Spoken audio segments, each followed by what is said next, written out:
श्री गणेश पुराण अध्याय 38 ते 47 त्रिपुरासुराची कथा। श्री गणेशाय नमः।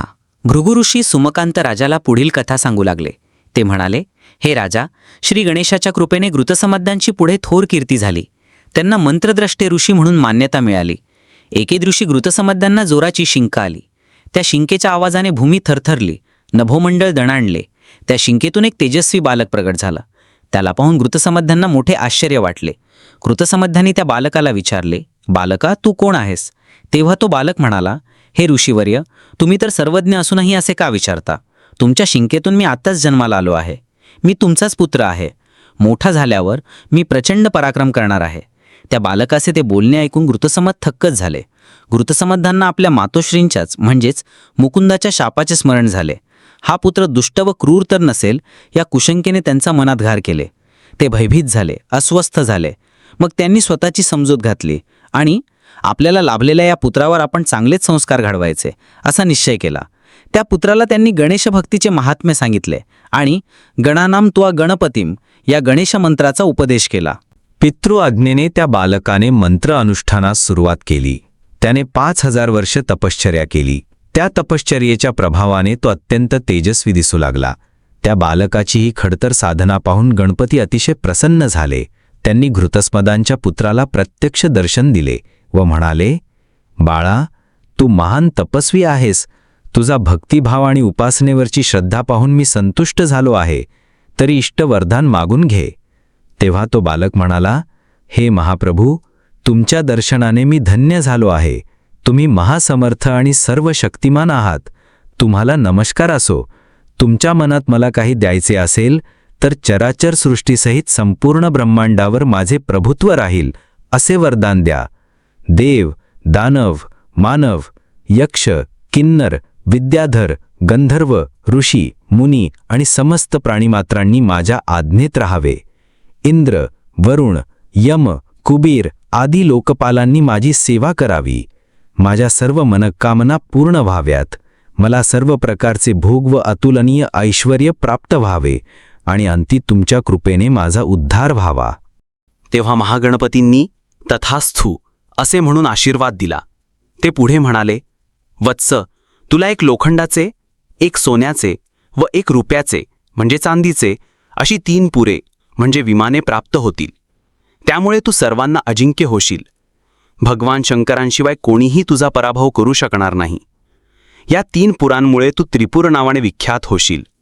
तुझ्या सर्व इच्छा पूर्ण होतील। तुझ्या अंतःसमयी शिवजी एकाच बाणाने ती 3ही पुरे नष्ट करतील। त्यांच्याकडून मरण आल्यावर तू मुक्त होशील। त्रिपुराला आशीर्वाद देऊन महागणपती अंतर्धान पावले। त्यानंतर त्रिपुराने बंगाल प्रांतातील त्या पवित्र तपोभूमीत एक सुंदर गणेश मंदिर बांधले। तिथे त्याने गणेशपूर नावाचे नगर वसवले। त्यानंतर त्याने सैन्याची जमाजमाव केली आणि दिग्विजयास निघाला। बघता बघता त्याने संपूर्ण पृथ्वीवर आपले अधिराज्य प्रस्थापित केले। भूलोकीचे सर्वश्रेष्ठ राजे त्याचे मांडलिक झाले। पुढे त्रिपुराने पाताळावर स्वारी केली। तिथेही आपली सत्ता कायम केली। मग त्याने आपल्या अतिविराट सैन्याचे 3 भाग केले। त्यापैकी एका भागावर भीमकाळ आणि दुसऱ्या वज्रदंष्ट या 2 महाबलाढ्य सेनापतींना नियुक्त केले।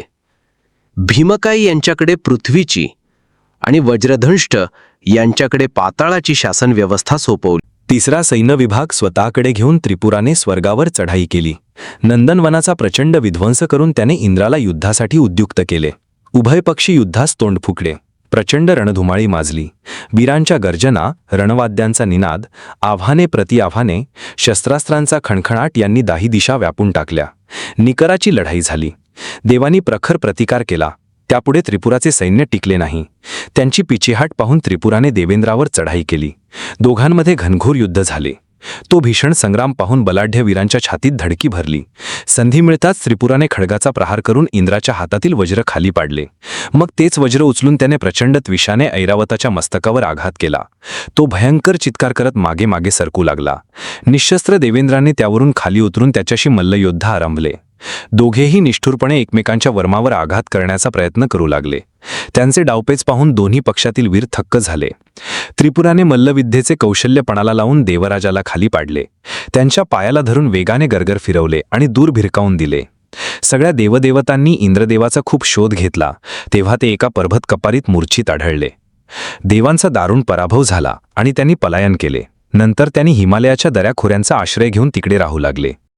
त्रिपुराने देवेंद्रांच्या राजधानीवर अमरावतीवर ताबा मिळवला. देवांचे सर्व अधिकार दैत्यांना देऊन तो स्वतः इंद्राच्या सिंहासनावर आरूढ झाला आणि स्वर्गातील अनुपम सुखाचा आस्वाद घेत त्रिखंडावर राज्य करू लागला. त्रिपुराचा पराक्रम विलक्षण होता. त्याच्या भीतीने सर्व देव दिवाभीताचे झणे जगू लागले आणि लपून छपून कालक्रमणा करू लागले. श्री विष्णुदेवाने क्षीरसागरात दडी मारली. ब्रह्मदेव कमळात लपले. चंड व प्रचंड हे त्रिपुराचे मानसपुत्र. त्या दोघांना त्याने वैकुंठ आणि सत्यलोकाचे अधिपती केले. मग त्याने कैलासावर स्वारी केली. आपल्या सर्व सामर्थ्यानिशी त्या पुण्यपर्वताला धडका दिल्या. त्या हादऱ्यांनी ब्रह्मांड हिंदकळले. पार्वती भयभीत झाल्या. शिवजींचा गणपरिवार व्याकुळ झाला. त्रिपुराचा तो पराक्रम पाहून शिवप्रभू प्रसन्न झाले. शिवप्रभूंनी त्रिपुराचे कौतुक केले आणि बक्षीस म्हणून कैलासच त्याच्या स्वाधीन केला. त्यानंतर पार्वती, नंदी आणि गणांसह ते मंदार पर्वतावर निघून गेले. भीमकय हा त्रिपुरासुराचा सेनापती. भूलोकीची सत्ता हाती आल्यावर त्याने मोठाच उत्पात मांडला. सेनापती भीमकयाने ऋषींचे आश्रम, त्यांच्या गोशाळा, त्यांची तपस्थाने व यज्ञशाळा उद्ध्वस्त केल्या. त्या सर्व ऋषीमुनींना कारागृहात डांबून त्यांचे हाल केले. देवालये पाडली. देवभक्तांवर जरब निर्माण केली. धर्मकर्मे बंद करण्यासाठी सेनापती भीमकायाने खूपच अत्याचार केले. सेनापती वज्रदष्ट्राने पाताळाला आतंकित केले. शेष, वासुकी, तक्षक आदी सर्वश्रेष्ठ नागांना सेनापती वज्रदष्ट्राने आपल्या अंकित केले. त्या सर्वश्रेष्ठ नागांचे ऐश्वर्य, धनसंपत्ती व त्यांच्या स्त्रिया यांचे हरण करून त्यांना आपल्या स्वामींच्या म्हणजेच त्रिपुराच्या सेवेसाठी पाठवून दिले. अशा प्रकारे सर्वत्र आपला अंमल प्रस्थापित करून त्रिपुरासुराने प्रदीर्घ काळ निष्कंटक राज्योपभोग घेतला. इकडे हिमालयाच्या आश्रयार्थ गेलेले इंद्रादी सर्व देव त्रिपुराच्या वधाचा उपाय शोधत होते. सगळ्या देवदेवतांची दुरावस्था पाहून नारदांनी त्या सर्व देवदेवतांना मार्गदर्शन केले. ते म्हणाले, हे अमरांनो, गणपतींच्या कृपाप्रसादाने त्रिपुराला त्रिभुवनाची सत्ता प्राप्त झाली आहे. त्रिपुराने हजारो वर्षे एकनिष्ठेने श्री गणपतींची आराधना केली. म्हणूनच त्रिपुराला एवढे सामर्थ्य प्राप्त झाले आहे. म्हणून त्रिपुराचा बंदोबस्त करायचा असेल तर तुम्ही गजाननांना शरण जा. श्री गणपतींना प्रसन्न करून घ्या. नारदाने त्या सर्व देवदेवतांना एकाक्षर मंत्राचा उपदेश केला आणि ते विश्वसंचारार्थ निघून गेले. नंतरच्या काळात सर्व देवांनी एकाक्षर मंत्राचा जप करून प्रदीर्घ काळपर्यंत तपश्चर्या केली. त्या अनुष्ठानाने प्रसन्न झाल्यामुळे श्री गणपतींनी देवांच्या कार्यासाठी स्वतःला प्रकट केले. श्री गणपतींच्या दर्शनाने देवांना फार आनंद झाला. सर्व देवांनी 8 श्लोकी संस्कृत स्तोत्राने त्यांची स्तुती केली. हे स्तोत्र संकटनाशक स्तोत्र म्हणून प्रसिद्ध आहे. जो भाविक नित्यनेमाने ह्या संकटनाशक स्तोत्राचा प्रेमभक्तिपूर्वक पाठ करेल त्यांची सर्व संकटे मी दूर करेन, असा त्या स्तोत्राला गणपतींचा आशीर्वाद आहे. देवांनी केलेल्या त्या स्तुतीने गणपतींना संतोष वाटला. देवाने त्यांना आपली व्यथा सांगितली आणि त्रिपुरासुराच्या जाचातून आमच्यासहित सर्व प्राणीमात्रांची सुटका करा. आम्ही तुम्हाला शरण आहोत अशी विनंती केली. गणपतींनी त्या सर्वांचे मधुर शब्दाने सांत्वन केले. त्यांना धीर दिला व म्हणाले, भगवान शंकर त्रिपुराचा पराभव करतील. त्या संदर्भात सर्व व्यवस्था करून मी लवकरच तुम्हाला पूर्वीचे पद व ऐश्वर्य प्राप्त करून देईन. आता निश्चिंत रहा. मग गजाननांनी एका तेजस्वी ब्राह्मणांचे रूप घेतले आणि अमरावतीस त्रिपुराच्या राजसभेत प्रवेश केला. तेव्हा त्रिपुराने त्या ब्राह्मणाचे स्वागत करून क्षीमकुशल विचारले. तेव्हा ते ब्राह्मणरूपी गजानन म्हणाले, हे दैत्यराज, माझे नाव कलाधर आहे. तुझी कीर्ती आणि ऐश्वर्य याविषयी ऐकून मुद्दाम तुझ्या भेटीस आलो आहे. इथे येऊन मला खूपच आनंद झाला. त्रिपुरासुराने कलाधराच्या विद्वत्तेविषयी जाणून घेण्याचा प्रयत्न केला. तेव्हा ते ब्राह्मणरूपी गजानन म्हणजेच कलाधर म्हणाले, मी 14 विद्या आणि 64 कलांमध्ये पारंगत आहे. ते ऐकून त्रिपुराला मोठे नवल वाटले आणि तेव्हा त्रिपुर कलाधर ब्राह्मणाला म्हणाला, हे द्विजवर्य, तुम्ही मला स्वतःच्याच एखाद्या कलेचे प्रात्यक्षिक दाखवा. ते म्हणणे मान्य करून कलाधररूपी गणपतींनी त्रिपुराच्या समक्षच स्वकौशल्याने 3 विमाने तयार केली.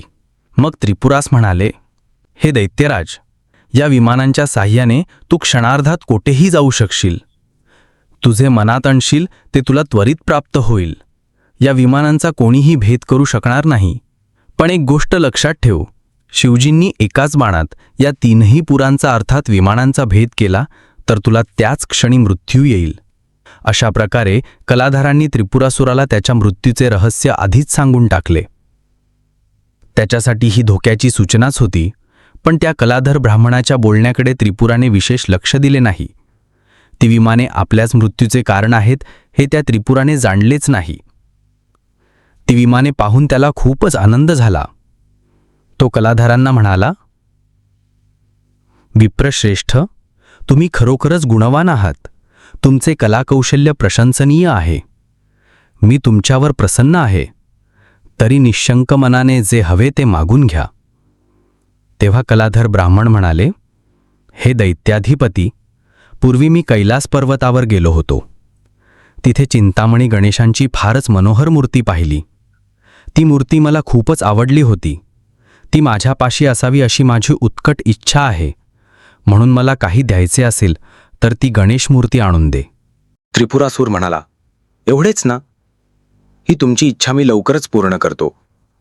माझ्या पराक्रमावर प्रसन्न होऊन शिवजींनी त्यांचं निवासस्थान असलेला कैलास पर्वतच मला देऊन टाकला आहे आणि ते मंदार पर्वतावर निघून गेले आहेत. तेव्हा कलाधर ब्राह्मण म्हणाले, याचा अर्थ चिंतामणी गणेशांची ती गणेश मूर्ती आता मंदार पर्वतावर भगवान शिवजींकडेच असणार. तेव्हा तूही तिथेच जा. त्रिपुरासुराला त्यांचं म्हणणं पटले. ती गणेश मूर्ती मी लवकरच तुमचा स्वाधीन करतो असे आश्वासन देऊन त्याने विप्ररूपी गणपतींचा थोर सन्मान केला. त्यांची षोडशोपचारांनी पूजा करून त्यांना दिव्य भेटवस्तू अर्पण केल्या. कार्य साधून गणपती निघून गेले.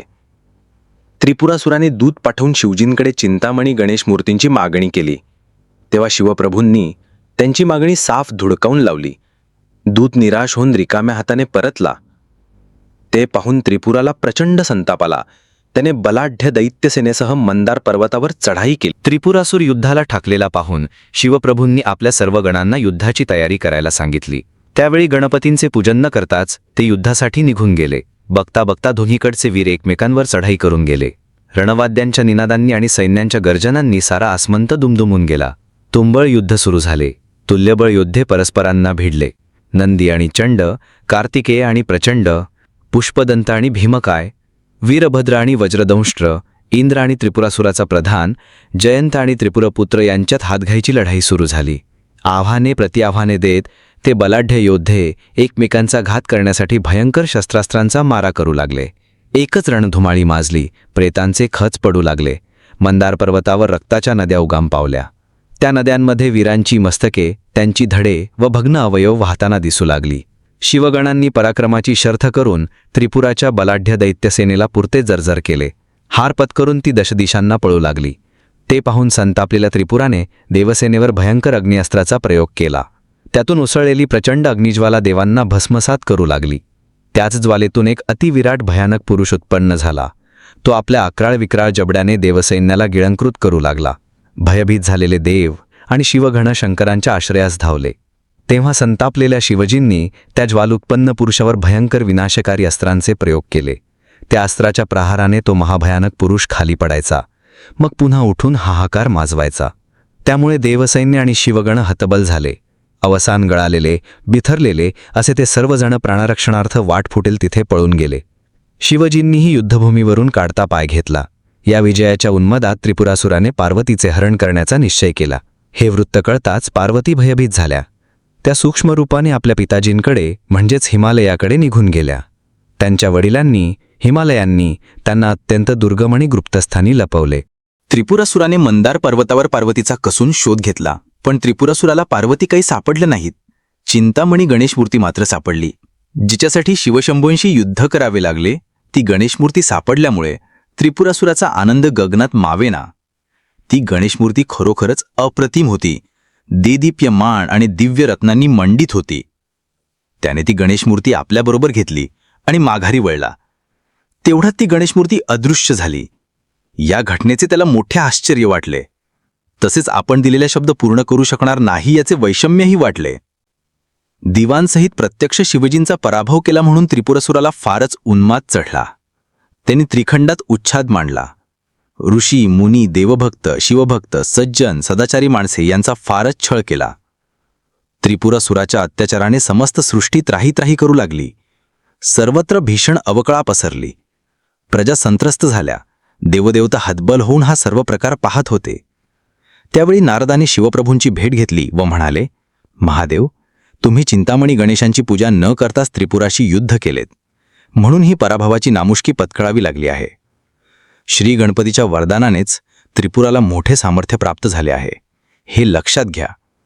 म्हणून युद्धात त्याचा पराभव करायचा असेल तर तुम्हालाही श्री गणपतींची आराधना करून त्यांना प्रसन्न करून घ्यावे लागेल.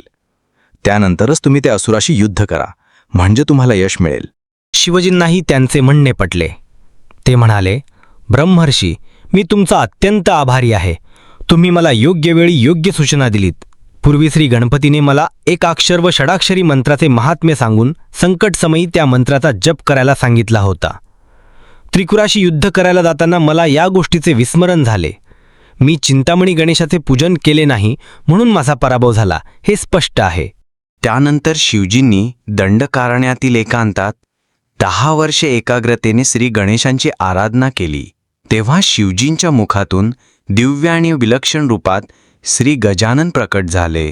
5 मुखे, 10 हात, मस्तकावर चंद्र, गळ्यात रुंडमाळा, अंगावर नागांची भूषणे, अशा स्वरूपात ते शिवजीही दिसत होते आणि गणपतीही दिसत होते. शिवप्रभूंनी त्या दिव्य गणपतींना नमस्कार केला आणि श्री गणपतींची मुक्तकंठाने प्रशंसा केली.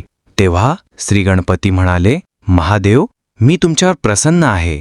यापुढे संकटसामयी तुम्ही ज्या ज्या वेळी माझे स्मरण कराल त्या प्रत्येक वेळी मी त्या संकटाचे निवारण करीन. युद्धाप्रसंगी माझ्या बीजमंत्राने अभिमंत्रित केलेला बाण तुम्ही त्रिपुरासुराच्या विमानावर सोडा. ती 3ही पुरे म्हणजेच विमाने एकाच वेळी नष्ट करण्यासाठी हाच एकमात्र उपाय आहे. ती 3ही पुरे म्हणजेच विमाने नष्ट झाल्याबरोबर त्रिपुरासूर सामर्थ्यहीन होईल. मग त्याचा नाश करणे तुम्हाला सहज शक्य होईल. आता मी तुम्हाला माझे सहस्त्रनाम स्तोत्र सांगतो. या सहस्त्रनामावलीच्या नित्य श्रवणाने आणि पठनाने माझ्या भक्तांच्या सर्व इष्टकामना पूर्ण होतील. माझ्या भक्तांना जय आणि यश मिळेल. त्यांच्या शत्रूंचा नाश होईल. गणपतींनी भगवान शंकरांना आपले सहस्त्रनामे सांगितले. श्री महागणपतींनी देवांना व शिवगणांनाही दर्शन दिले. सर्व देवदेवतांना व शिवगणांना आशीर्वाद देऊन श्री गणपती अदृश्य झाले. शिवजींनी त्या तपश्चर्येच्या स्थानी श्री गणेश मूर्तींची प्राणप्रतिष्ठा केली. तिथे मनोहर देवालय बांधले. त्या परिसरात मणिपूर नामक नगर वसवले. कथेच्या ओघात सोमकांत राजाला श्री गणेश सहस्त्रनामस्तोत्राचे महात्म्य सांगावे असे भृगु ऋषींच्या मनात आले.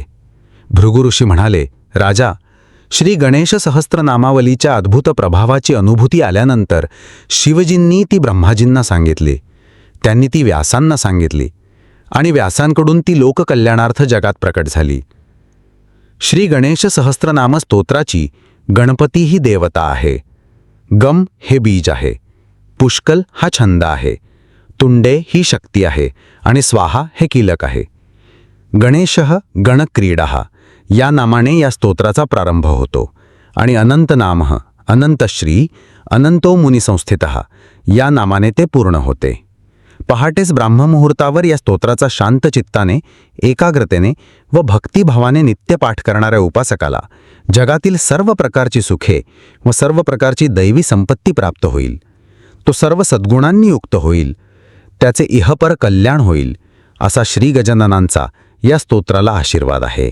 ज्या देशातील लोक या स्तोत्राचे नित्यनेमाने श्रवण पठण करतील तो देश सुखी व संपन्न होईल. जो धनहीन मनुष्य या स्तोत्राचा पूर्ण श्रद्धेने 4 महिने पाठ करेल त्याचे दारिद्र्य जाऊन त्याला उत्पन्नाचे सात्विक मार्ग उपलब्ध होतील, असे श्री गजाननांचे वरदान आहे.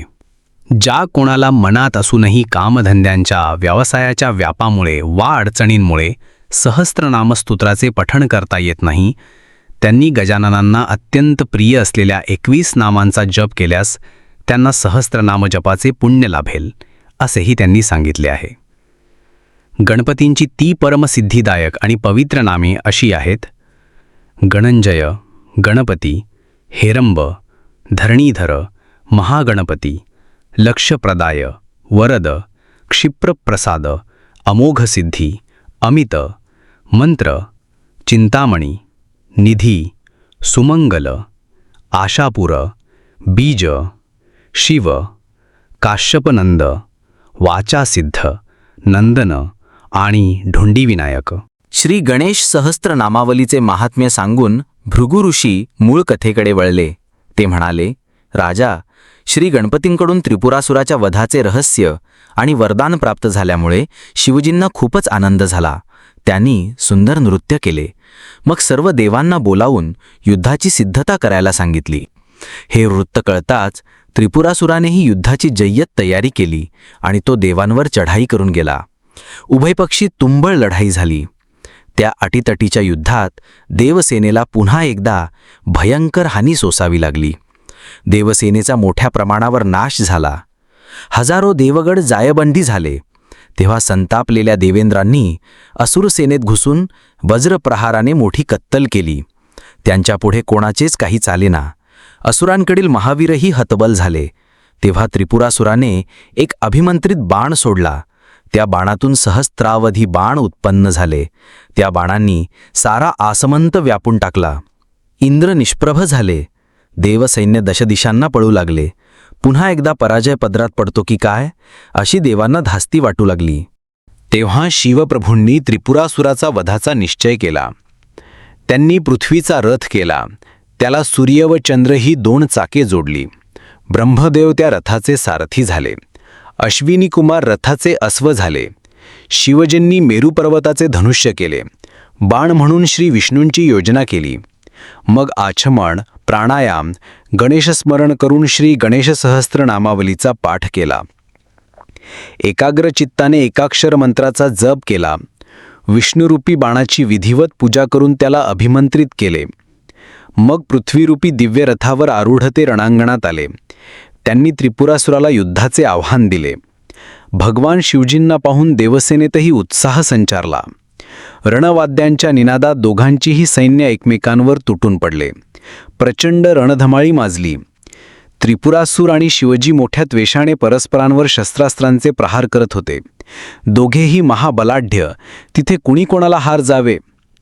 त्रिपुर आवरत नाही हे पाहून शिवप्रभूंनी अभिमंत्रित विष्णू बाण धनुष्यावर चढवला. तो त्रिपुराच्या दिशेने सोडला. त्या बाणाच्या दिव्यप्रभेने 10 दिशा उजळून निघाल्या. प्रलयकाळच्या विजांप्रमाणे प्रचंड कडकडाट झाला. त्या आवाजाने ब्रह्मांडाला हादरे बसले. सृष्टीमध्ये मोठे उत्पात झाले.